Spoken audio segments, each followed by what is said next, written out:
Well, today, y'all, we wanted to basically talk about what to do when life kicks you in the dick and you either find yourself injured or maybe you're in need of some sort of surgery.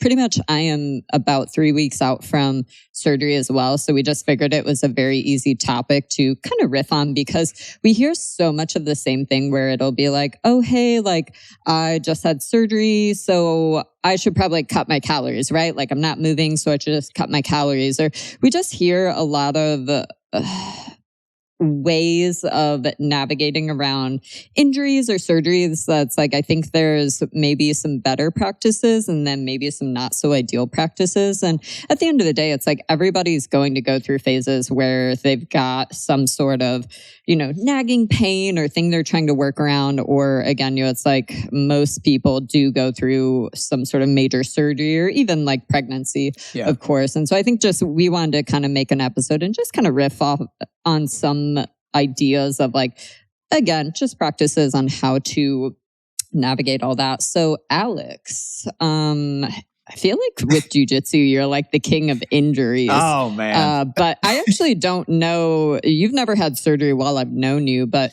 did you like break an arm or leg or anything as a kid? No, actually. I never broke an arm or broke a leg.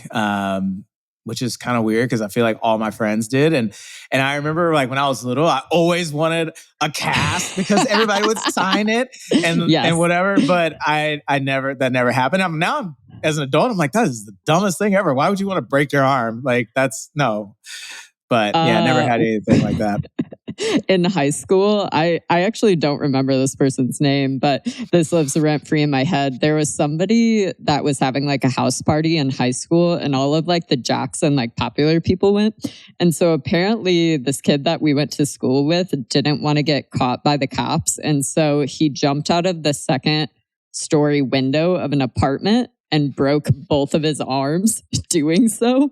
And so for literally, it was like 6 or 8 months. Like he had not just like a cast of like the forearms, but like a cast all the way like up to his armpit. But that lives, like I said, it lives rent free in my head. Cause I'm like, how did you navigate life like that? Because truly it's like, he wouldn't have been able to like wipe his own butt, Yeah, I've heard having casts is not fun. It itch and I don't. Yeah, never broken any bones. Thankfully, I've had several injuries from weightlifting and jujitsu, but yeah, nothing too bad.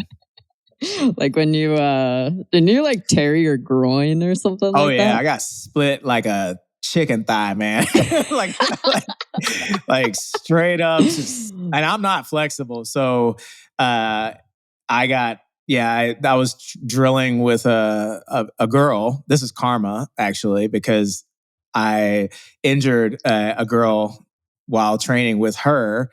And then a few months later, I got injured by a girl. So in jujitsu. So it was my fault because I was totally doing the thing where I was like, I have no business teaching somebody something. And then I was like trying to walk her through something. And I just totally told her to do something that was not right.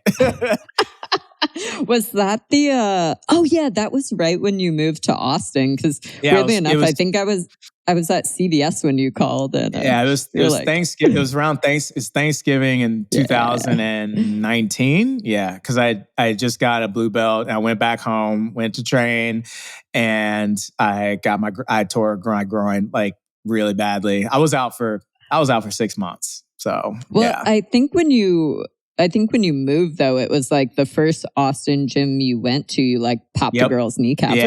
Yeah. So it's very embarrassing because I'm like, don't be that guy to guys that, but I didn't know my own force and strength, and I just put a little bit too much pressure on this girl, and her knee like went pop, pop, pop, pop, pop. Yeah, exactly. So. Weirdly enough, same thing. I mean, competitive gymnast, and I never broke anything. But like when you get injured in gymnastics, like it's dumb. Like it's like I remember there was a time that I tumbled and I didn't know how close I was to the end of the floor, and the balance beams were actually like right next to the floor. And I remember there was a time that I actually went to the hospital because I was like, I think I broke myself. I quite literally tumbled and smacked my shin bones on the metal legs of the balance beams. Same thing, the number of times like your feet would slip on balance beam and you just like straddle the freaking metal thing. But I did. Yeah, I I've always never wondered that. actually, I never had Yeah. injuries there, but I feel like we were kind of chatting. I'm like, dang, like 2017 started. And it's just like, boom, boom. But yeah, have you ever had any surgeries then? I guess I'm Yeah, assuming not. yes, I have. I had a Do surgery. tell. Yeah. Okay, so first of all, for purposes, nobody know. Like, this is like one of the first time I probably talk about this publicly, but it's not. It's like it's mildly embarrassing, but it's not. It's very common. But I had to have surgery on my butthole at some point. What? Yeah, because I got this thing like where I guess it's pretty common. Sometimes you get like a thing called a fistula in your booty hole, and I had to get it. You have to get surgery for it, and that was real awkward because I had a grown ass man sticking his fingers up the butthole on my butt, and I'm like, but he had to do it. He had to do what he had to do, and then so I had surgery, and it wasn't too bad, but the recovery time for that was quite a while. It was like almost 3 months. So Oh wow. yeah. So When that was back in when 2016, maybe. Yeah. okay. So this is So a little like while just ago. before I knew you. Nice. Yeah. I know, what an icebreaker. It'd be like, hey, yeah. No, but not a lot of people know about that. But now everybody knows about it because we're talking Yeah, I on the was gonna say. podcast. It's a good thing. I mean, you know what? I bet you there are some listeners out there who have had that same surgery. I'm almost bet you. Yeah. So yeah. Yeah, no, for sure. Well, shoot, I've had a lot of surgeries at this point because I had shoulder surgery in 2017. I got some fake watermelons in 2021. And then And you got upgraded, right? Or you did? yeah. Yeah.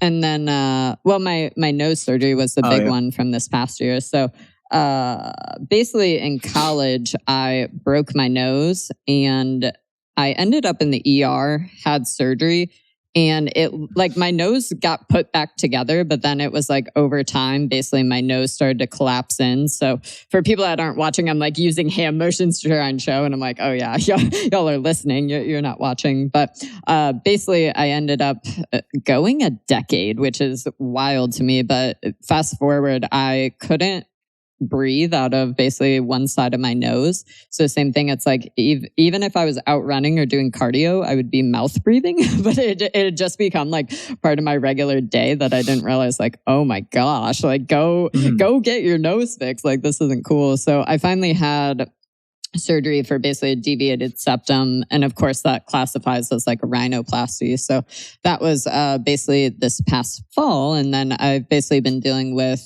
multiple blood clots. So we're on blood clot number 3, and then finally got diagnosed with thoracic outlet syndrome and Paget-Schroeder syndrome. So we're about 3 weeks out from surgery, but it's also cool because it's like, we've done surgery so many times that now it's so second nature on, okay, you know, this is what to do with nutrition. This is what to do with fitness. And so it just seemed like a bomb, podcast topic.